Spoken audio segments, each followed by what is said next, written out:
Magandang araw mga kaibigan at sa ating mga subscriber. Maraming salamat sa patuloy niyong pagsubaybay at panonood sa aking channel. So yan guys, ang ating video for today ay about dito sa paghatid natin sa ating mga OJT going to Cavite at mag-stay sila doon for 2 weeks. Meron kasing project ang ating company ng isang booking platform na kailangan ng i-develop in partnership with another company.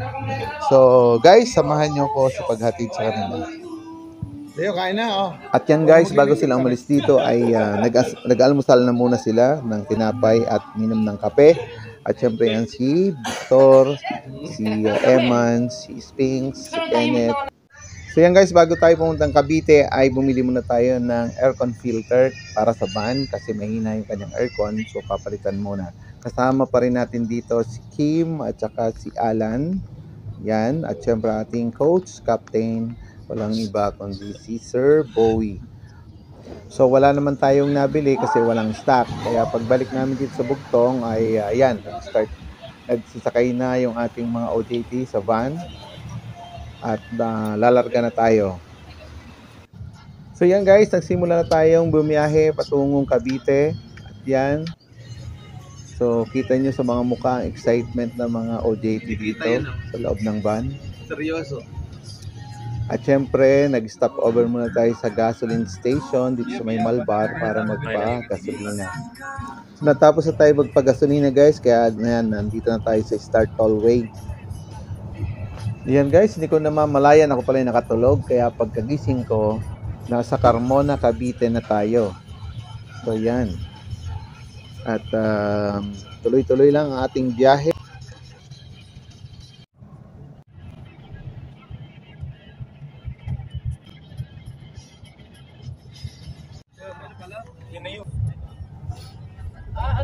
So ayan guys, nadaanan nga pala natin dito ang isa sa malaking mall dito sa may Dasmariñas, Cavite, at ito yung SM Dasmariñas.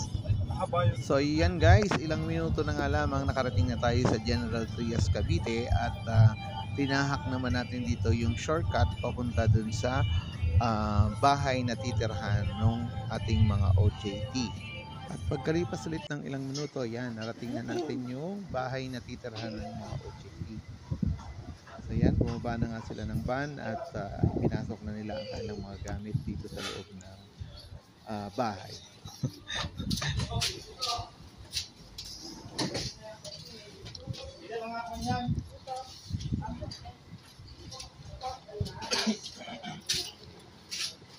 Parang isang taong kayong ano.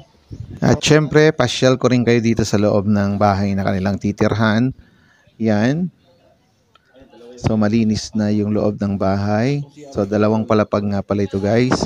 So ito nga pala si Kuya Alan, ang may-ari nitong bahay na to.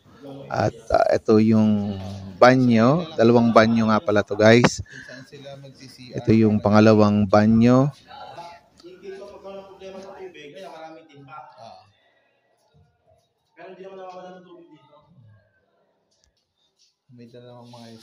Pagkatapos sa banyo guys, umakyat naman tayo dito sa second floor para tingnan naman yung taas ng bahay. Medyo malapit na dun yung kay Sir. So yan guys, dito sa taas ay meron ditong dalawang kwarto. Anong manok? So ito yung unang kwarto. Hindi kasama sa ano. Panlatag. Mahangin na. Mahangin naman. Paano? At yan, pinuntahan ko rin guys yung terrace dito, second floor. At makikita mo dito yung yan, malinis, maaliwalas din itong terrace. So yan, tanaw mo dito yung kapitbahay. Yan. So pumasok na ulit ako sa loob at yan, tinignan ko naman dito yung another kwarto. So yan guys, ito naman yung loob ng another kwarto. So merong isang kama dito. At yan guys, nagsimula na silang mag-ayos ng kanilang mga daladalang gamit dito. At mukha ng maliwalas dito guys. At saka mahangin. Kaya hindi ganun kainit.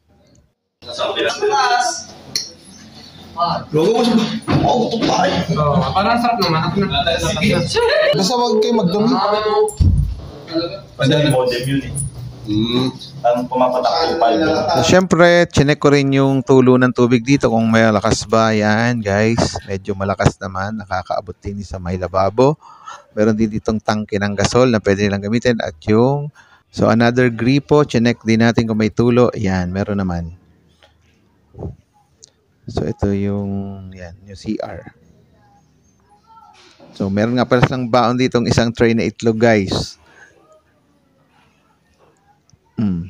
Yan muna ang pansamanang kakainin nila. Pinagdala din natin sila ng rice cooker para anytime pwede silang magsaing. So may itlog din sa loob na yan. At yan guys, bago nga pala tayo umalis, humirit sila ng pang-ulam. Kasi hindi pa kami nagtatanghalian sa totoo lang. Eh anong plano niyo sa ano? Yung sa internet? Depende sa Mbps. Malakas naman ang hangin, no? Depende sa Mbps. Oh, Kasi pasok may din hirap eh. na sa pagdami natin. Dami namin. Gusto ko kami laptop. O di magkano lang kayo ng 15 days na load? Hindi na. Nakagawa mo naman ako. Dito na lang. Sa dito eh, 200 sa buwan. Kaso 25 gigabytes lang yun. O gagamitin nyo nga pag nandito. Ay, pag gabi lang naman kayo nandito na gagamit ah. Dito na lang.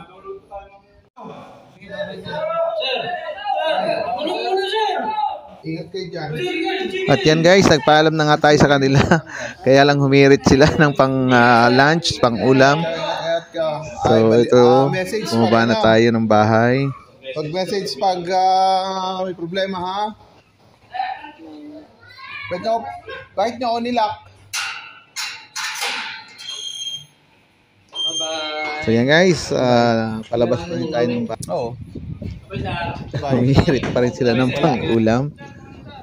At yan guys, nagdiretso na nga ako sa sasakyan para kaalis na tayo dito.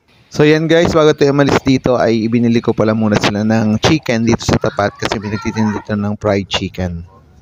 So after that ay nagbiyahe na tayo pa uwi ng Lipa. So time check, 9 minutes na lang para mag 1 o'clock. At tinahak na nga natin ang daan pabalik ng Lipa City. At sa pagbalik natin, habang tinatahak natin ang daan dito sa may GMA Cavite, meron tayong isang nadaan ng truck ng basura na nagliliyab or nasusunog. So yan guys, malaki na yung apoy niya kaya hindi na siya kayang apulain ng basta fire extinguisher lang. At yan lang guys ang ating video for today. So shout out sa mga estudyante ko dyan sa Kolehiyo ng Lungsod ng Lipa at maraming salamat sa patuloy na panonood nyo sa aking video. So please don't forget to like, comment, and share this video. And if you are not a subscriber of my channel, please do subscribe. God bless everyone.